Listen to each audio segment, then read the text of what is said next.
नमस्कार,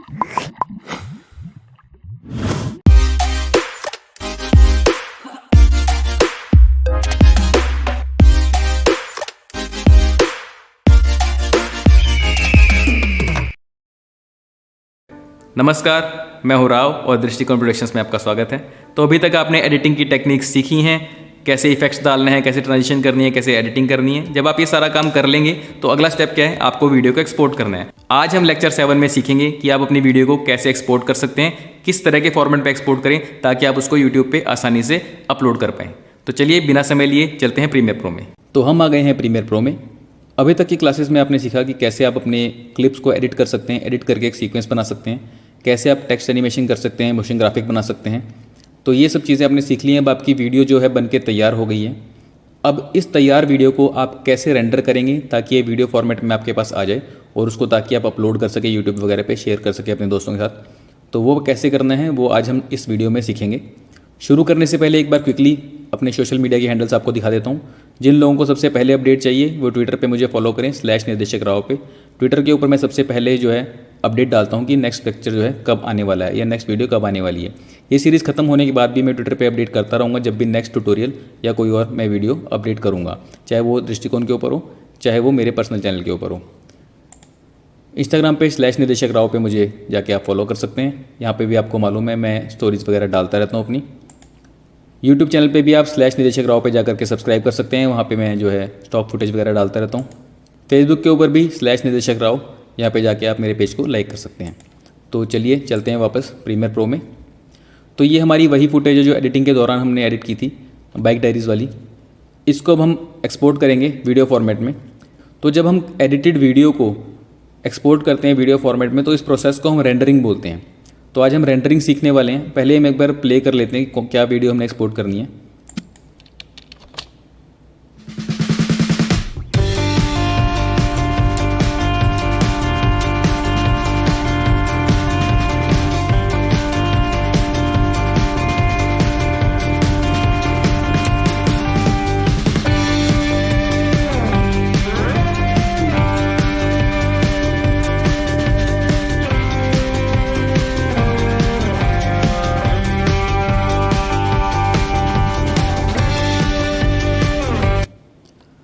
तो बस जहाँ तक ये म्यूज़िक था वहीं तक की हम वीडियो एक्सपोर्ट करेंगे, आगे का हमें एक्सपोर्ट नहीं करना है। तो सबसे पहली जो चीज़ है, अगर मैं अभी जो है यहाँ फाइल पे जाता हूँ और यहाँ एक्सपोर्ट का बटन है, इस पे जाके मीडिया पे क्लिक करता हूँ तो एक्सपोर्ट के ऑप्शंस आ जाएंगे। बट अभी मैं एक्सपोर्ट अगर करूँगा तो टाइमलाइन के अंदर ये जितनी भी आगे की क्लिप्स पड़ी हुई हैं, इसमें मैंने और जो लेक्चर्स हैं उसकी फुटेज भी है, या आपको लोगो वगैरह बनाने सिखाए थे उसकी फुटेज भी इसी के अंदर है। यहाँ पे अगर आप आगे देखें तो ये ढेर सारी फुटेज यहाँ पे पड़ी हुई है।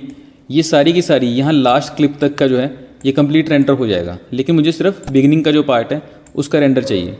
तो मैं यहाँ जो एंड पॉइंट है जहाँ तक मुझे रेंडर करना है यहाँ पे आता हूँ और यहाँ पे आकर के ओ प्रेस करता हूँ। ओ प्रेस करते ही यहाँ पे मार्क आउट हो जाएगा। अगर मैंने एंड पॉइंट पहले लगाया तो मार्किंग जो है वो बिल्कुल बिगिनिंग का अपने आप ले लेता है, ये जहाँ से जो है सीक्वेंस शुरू हुआ है। अगर इन केस आप चाहते हैं कि आप बीच में से कहीं शुरू करना चाहते हैं, आपको मालूम है मुझे यहाँ से यहाँ तक चाहिए, तो आप उतने पोर्शन पे आकर के उस जगह पर आकर के आई प्रेस कर दीजिए। वहाँ से वहाँ तक की वीडियो आपकी रेंडर होगी। जो भी मार्क्ड वीडियो होगी, मार्क इन से लेके मार्क आउट के बीच में उतने ही जो है फ्रेम्स आपके रेंडर होंगे। फिलहाल मैं इसको जो है फर्स्ट फ्रेम पे आकर के वापस यहाँ पे आई प्रेस कर देता हूँ, क्योंकि मुझे यहाँ से लेके एंड तक की वीडियो चाहिए। अब सिंपली फाइल पे जा कर के या एक्सपोर्ट पे क्लिक करें, मीडिया पे क्लिक करें और जो है ये पैनल आपका खुल जाएगा। इस पैनल में यहाँ पे कुछ ऑप्शंस दी हुई हैं। तो यहाँ पे एक है मैच सीक्वेंस सेटिंग्स, इस पर क्लिक ना कीजिएगा। ये एक्चुअली मैच कर देगी जो आपने जिस सेटिंग का सीक्वेंस बनाया था, जो आपकी इंपोर्टेड पहली वीडियो थी उसकी सेटिंग मैच करेगा, तो आपको नहीं करना वो।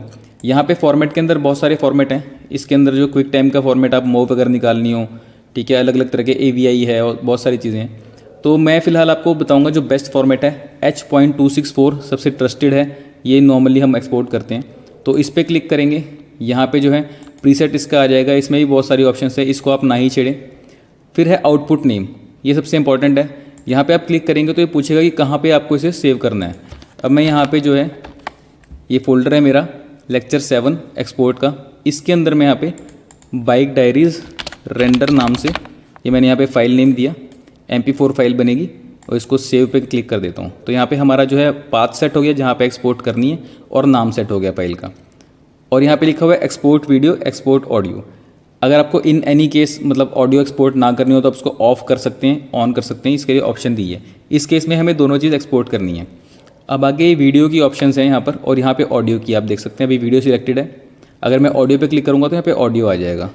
तो वीडियो में जा करके यहाँ पे आप जो है देख सकते हैं, यहाँ पे जो है वीडियो की फर्दर आगे और ऑप्शन हैं। अगर आपको हाईएस्ट क्वालिटी पे निकालना है तो यहाँ पे आप रेंडर एट मैक्सिमम डेप्थ पे क्लिक कर सकते हैं। उसके बाद जो है नीचे आएंगे हम थोड़ा, बाकी की सेटिंग जो है ये VBR पास जो लिखा हुआ है यहाँ पर बिट रेट सेटिंग है। बिट रेट बेसिकली आपका जितना ज़्यादा होगा उतना जो है आपकी वीडियो की जो क्वालिटी है बेटर होगी, लेकिन उतना ही वीडियो का साइज़ बढ़ता जाएगा। तो एक ये VBR होता है वेरिएबल बिट रेट, और एक होता है CBR constant bit rate. Variable bit rate आप यूज़ करेंगे क्योंकि ये जो है अगर आपकी वीडियो के अंदर काफ़ी सारे फ्रेम्स में कुछ सिमिलर डेटा इस्तेमाल हो रहा है तो उस पोर्शन में जो है ये पिक्सल जो डेटा है उसको हैवी नहीं रखेगा, तो आपकी वीडियो थोड़ी सी जो है ऑप्टिमम साइज़ की बनेगी, थोड़ी सी हल्की बनेगी। तो इसको भी आप छेड़िएगा मत, ये आपको समझाने के लिए था कि अगर आपकी बहुत ही लो क्वालिटी वीडियो आ रही है तो आप थोड़ा सा बिट रेट बढ़ा सकते हैं, बट डेफिनेटली उससे वीडियो का साइज़ बहुत बढ़ जाएगा। उसके बाद नीचे जो यहाँ पे लिखा हुआ है यूज़ मैक्सिमम रेंडर क्वालिटी, इस पर भी आप टिक रखें तो आपकी बेस्ट क्वालिटी में वीडियो बाहर आएगी। इसके बाद यहाँ ऑडियो पे क्लिक करते हैं, यहाँ पे ऑप्शन है ये AC MPEG, तो हम AC यूज़ करेंगे। इसके अंदर ये हर्ट्ज़ दिए हुए हैं, इसमें भी आपको कुछ छेड़ने की ज़रूरत नहीं है, ये बढ़िया है ऑलरेडी, जो डिफ़ॉल्ट है ये बेस्ट है आपका। 48,000 हर्ट्ज़ के ऊपर ऑलरेडी हो रही है। अगर आपको बड़ा लग रहा है फाइल साइज़ तो आप थोड़ा सा इसे घटा सकते हैं, बट उससे ऑडियो क्वालिटी आपकी डिक्रीज़ हो जाएगी। ऑडियो क्वालिटी यहाँ पे हाई का जो है इसको हाई पे ही रखना है। अगर आपको इन केस फाइल बड़ी लग रही है तो आप यहाँ पे लो या मीडियम कर सकते हैं, बट ये रिकमेंडेड नहीं है। तो आप जो ऑडियो भी है उसको डिफ़ॉल्ट पे ही रखिएगा। अब हमारी सारी सेटिंग हो चुकी है, सिर्फ हमें ये एक्सपोर्ट का बटन प्रेस करना है। यहाँ पे आप देख रहे हैं एस्टिमेटेड फाइल साइज़ 37 MB लिखा हुआ है, तो ये एस्टिमेटेड फाइल साइज़ है, ये बस अंदाजे के लिए। एग्जैक्टली कितना आएगा वो हमें रेंडर करने के बाद ही मालूम चलेगा। तो हम इसे एक बार एक्सपोर्ट करते हैं। ये मैंने क्लिक किया, यहाँ पे एस्टिमेटेड टाइम लिखा हुआ आ रहा है। तो यहाँ पे पहले जो है ये 7 मिनट दिखा रहा था, फिर एकदम से इसने जो है 49 सेकंड 50 सेकंड ऐसे हो गए। तो कई बार जो हैवी फुटेज अगर शुरू में होती है या हैवी इफेक्ट्स लगे होते हैं तो वो उसके हिसाब से टाइम कैलकुलेट करके दिखाते हैं, बट वो क्लिप निकलने के बाद फिर ये एकदम से टाइम चेंज हो जाता है। तो कुछ सेकंड के अंदर हमारी क्लिप एक्सपोर्ट हो जाएगी। तो ये एक्सपोर्ट हो गई है क्लिप हमारी। अब हम यहाँ फाइल में जाकर देखते हैं, तो ये बाइक डायरीज रेंडर नाम से आ गई है। ये 38.3 MB की बनी है, यहाँ पे साइज़ लिखा हुआ आ रहा है। अगर मैं यहाँ पे होवर करता हूँ तो भी दिखाई दे जाएगा 38.3 MB। तो वहाँ पे 37 MB दिखा रहा था, ये एग्जैक्टली 38.3 MB की बनी है, तो आसपास ही है उसके। अगर मैं इसे प्ले करता हूँ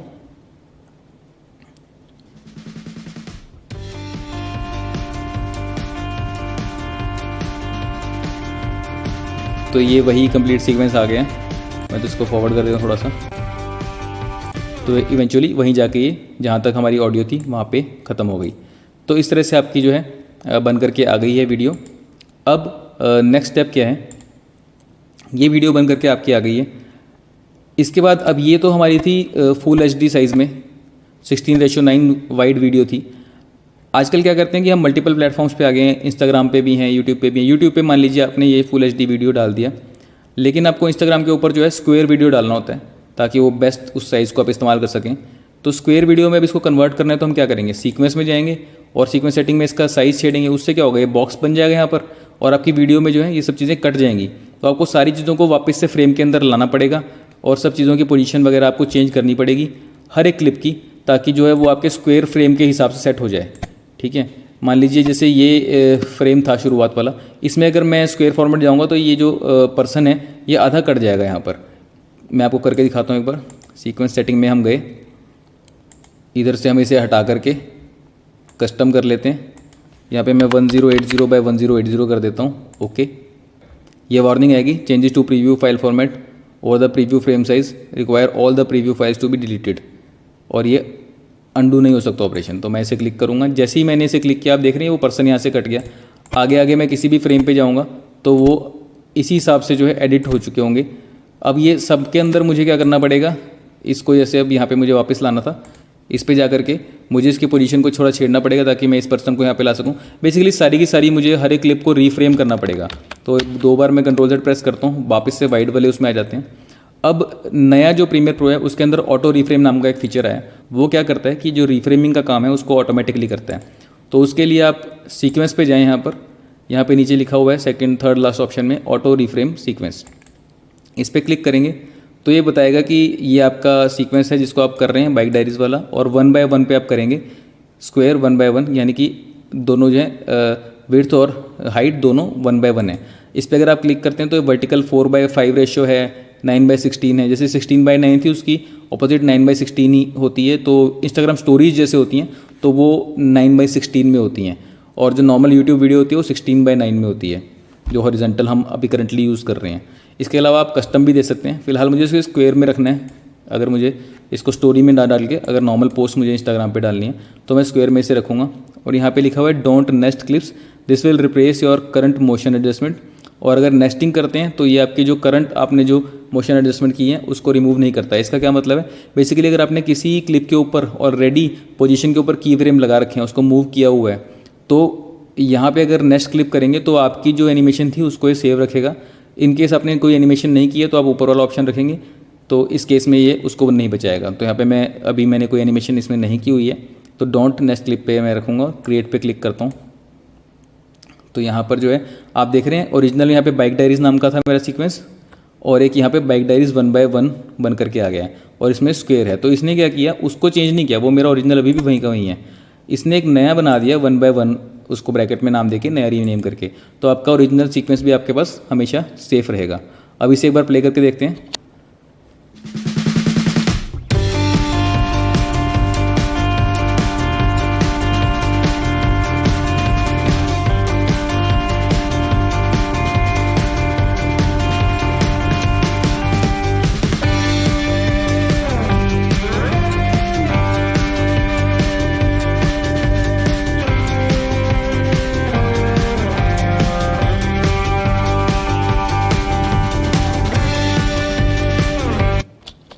तो आपने देखा ये 2 फ्रेम तो अभी एनालाइज हो ही रहे हैं, जो यहाँ पे एंड में थे, ये मेरे ख्याल से हो चुके हैं अब एनालाइज।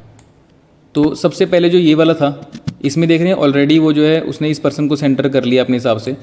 तो ये ऑटोमेटिकली इस सॉफ्टवेयर ने किया है, वो थोड़े अपने हिसाब से जज कर लेता है। ये नहीं है कि लेकिन ये 100% सही होता है हमेशा। जैसे कि यहाँ पे भी चलो ओके है। अब यहाँ पे ये फ्रेम था जिसमें ये क्लच दबाने वाला था, तो ये इसमें थोड़ा सा ये ऑफ हो गया है। इसको हम अगर यहाँ पे देखें तो यहाँ पे कीज़ भी लगी हुई हैं, ये अपने आप चीज़ों को सेंटर में रखने के लिए ऑटो एनिमेशन भी कर लेता है। अब मैं इसकी कीज़ एक बार डिलीट कर रहा हूँ और इसको थोड़ा सा मैं इधर ले आता हूँ, क्योंकि मुझे जो है हाथ के ऊपर यहाँ पे फोकस रखना था। तो ये आप देख सकते हैं कि कहीं कहीं पे ठीक काम करता है। अब इस केस में यहाँ पे पहले पाँव यहाँ आया, फिर जो हमने इसके अंदर 2 कट लगाए थे उसको फास्ट करने के लिए यहाँ पे इसने पोजीशन चेंज कर दी हर कट पे। तो मैं क्या करूँगा, फर्स्ट वाले की जो है लास्ट की फ्रेम को कॉपी कर लेते हैं। जो नेक्स्ट मेरी क्लिप है उसके ऊपर भी मैं इसकी पोजीशन की इसको डिलीट कर देता हूँ और कंट्रोल V से पेस्ट कर देता हूँ जो मैंने पीछे से कॉपी किया। और जो है नेक्स्ट वाले पे भी इसकी पोजीशन की इसको डिलीट कर देता हूँ और कंट्रोल V से पेस्ट कर देता हूँ, ताकि मेरा यहाँ से यहाँ तक जो है, मैं एक बार इसकी ऑडियो भी म्यूट कर देता हूँ ताकि आपको ईजीली सुनाई दे जाए। तो अब यहाँ पे हम प्ले करते हैं, ये आया। अब वो प्रॉब्लम नहीं आएगी, अब वो सेम जगह पे क्लिप रहेंगी। ये ओके है, यहाँ पर भी चलो ओके चल जाएगा, क्योंकि 2 लोगों पे वैसे ही फोकस करना प्रॉपर पॉसिबल नहीं था। ये वाला ओके है, इसने ठीक कर दिया यहाँ पर। अब यहाँ पर जो है वैसे इसके हिसाब से ठीक है, बट मैं चाहता हूँ कि पहले से ही बाइक दिखाई देना शुरू हो जाए। तो उसके लिए जो है मैं यहाँ पर आकर के इसकी जो पोजीशन है, जो एंड है वो मुझे इसका ठीक लगा, तो मैं एंड वाली जो जगह है उस पर जा कर के की लगा देता हूँ एक तो ऑलरेडी। और जो फर्स्ट फ्रेम है इस पर मुझे चाहिए थोड़ा सा बाइक दिखाई देने लग जाए ऑलरेडी, तो मैं थोड़ा सा इसको यहाँ रखता हूँ, क्योंकि यहाँ प्ले होते ही फिर बाइक आ जाएंगी। और ये एंड में निकल गई। ये वाला भी ठीक है, ये भी ओके है। और जो थोड़ी वो बफरिंग वगैरह हो रही थी वो भी हो चुकी है अब। तो ये आपने देखा कि ऑटो रिफ्रेम से हमारा आधा काम तो ऑलरेडी हो गया। 1-2 हमें थोड़ी सी कीज़ चेंज करनी पड़ी। उसके बाद में अब ये वाला जो है इसको मैं अगर फाइल पे जा कर के सिमिलरली एक्सपोर्ट मीडिया, यहाँ पे H.264, यहाँ पे नाम, अब मैं इसका नाम रख देता हूँ bike diaries 1 by 1 render, save, use maximum render quality, और यहाँ पे वही रेंडर एट मैक्सिमम डेप्थ, बाकी कुछ भी छेड़ने की ज़रूरत नहीं है। और एक्सपोर्ट, जैसे ही मैंने एक्सपोर्ट किया वही ये एनकोडिंग शुरू करेगा। शुरुआत में अभी वही 9 मिनट्स दिखा रहा है जैसे, लेकिन ये थोड़ा सा बफर होने के बाद में जो बांडोर वाली एनिमेशन है वो निकल जाएगी, उसके बाद में ये टाइम कम हो जाएगा। अब एकदम से 4 मिनट हो गया, 3 2 1। तो जो है यहाँ पे एस्टिमेटेड टाइम जो लिखा होता है उस पर आप मतलब ये मत सोचिएगा कि जो शुरू में लिखा है वही एंड तक रहेगा। ये कम भी हो सकता है, बढ़ भी सकता है, डिपेंडिंग ऑन वो किस फ्रेम पे है आपकी जो रेंडरिंग इस टाइम पे, और उस फ्रेम पे कितने इफेक्ट्स लगे हुए हैं, कितना वहाँ पे हैवी हो रखा है सीन। तो ये 10-11 सेकंड में अभी कंप्लीट हो जाएगी।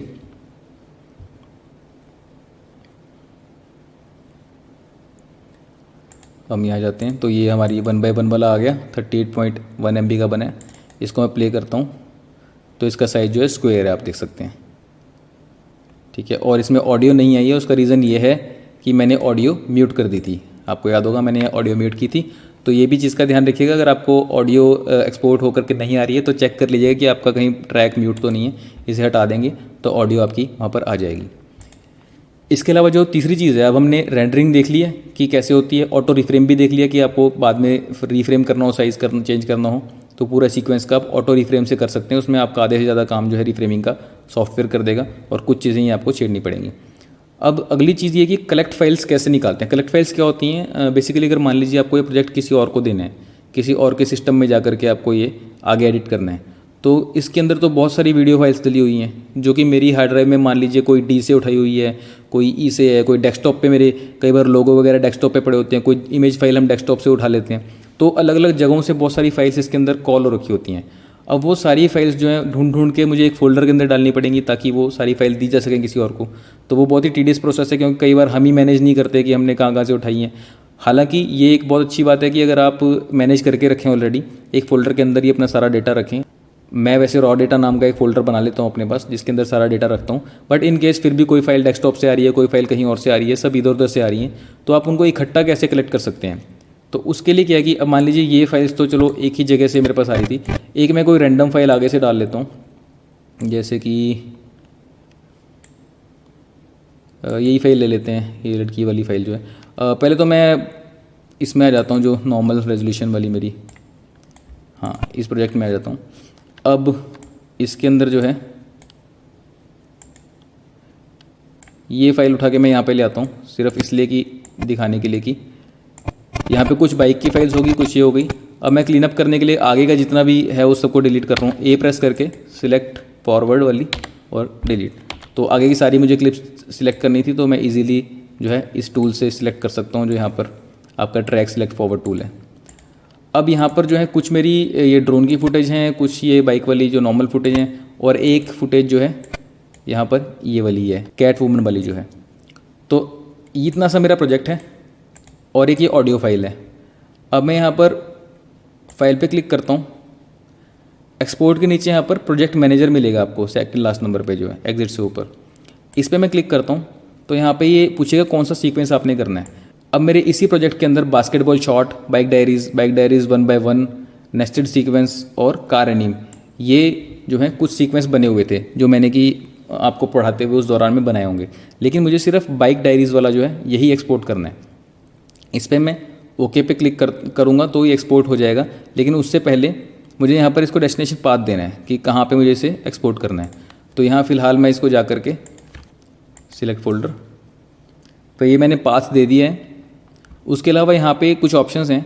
ये पूछ रहा है कि एक्सक्लूड अनयूज्ड क्लिप्स। बेसिकली आपका जो प्रोजेक्ट पैनल है उसके अंदर तो सारी क्लिप्स हैं जो भी आपने इस प्रोजेक्ट के अंदर यूज़ की थी। बाद में हम बहुत सारी चीज़ें डिलीट कर देते हैं, लेकिन प्रोजेक्ट पैनल के अंदर वो अभी भी बिन के अंदर पड़ी रह जाती हैं सारी चीज़ें।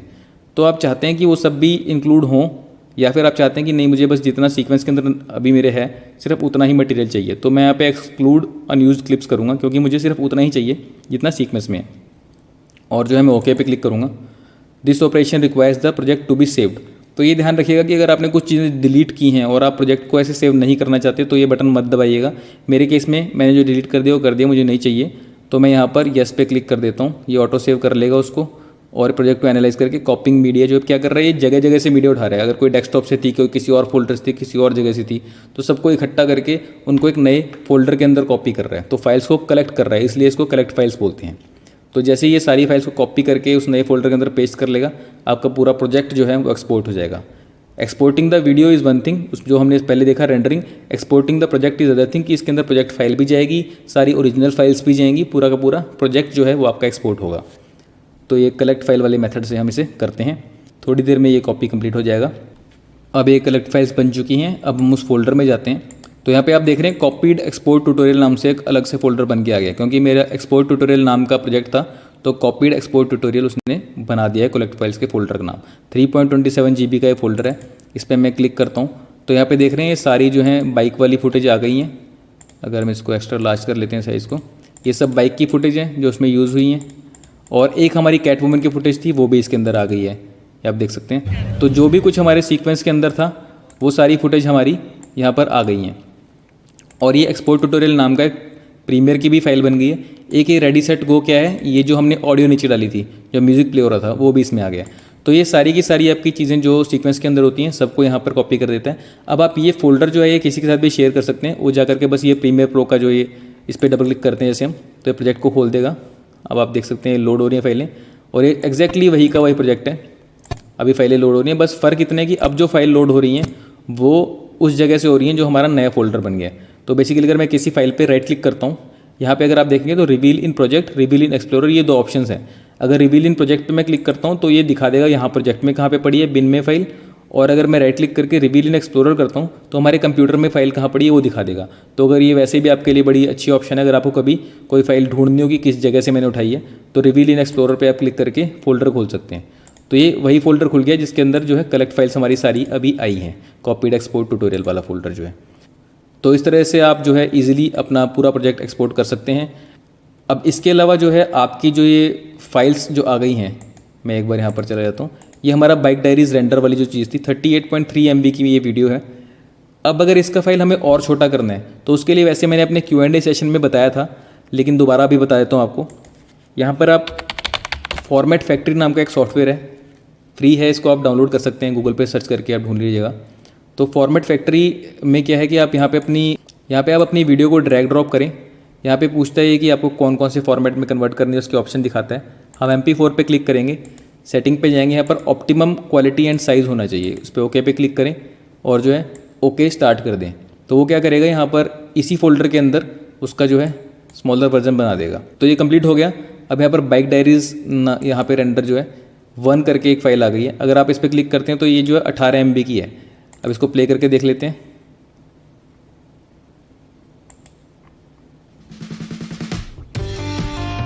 तो ये क्वालिटी वैसी ही है इसकी बिल्कुल सेम, और जो है फाइल साइज़ तकरीबन आधा हो गया है। पहले 38 था, उससे जो है 18 हो गया है।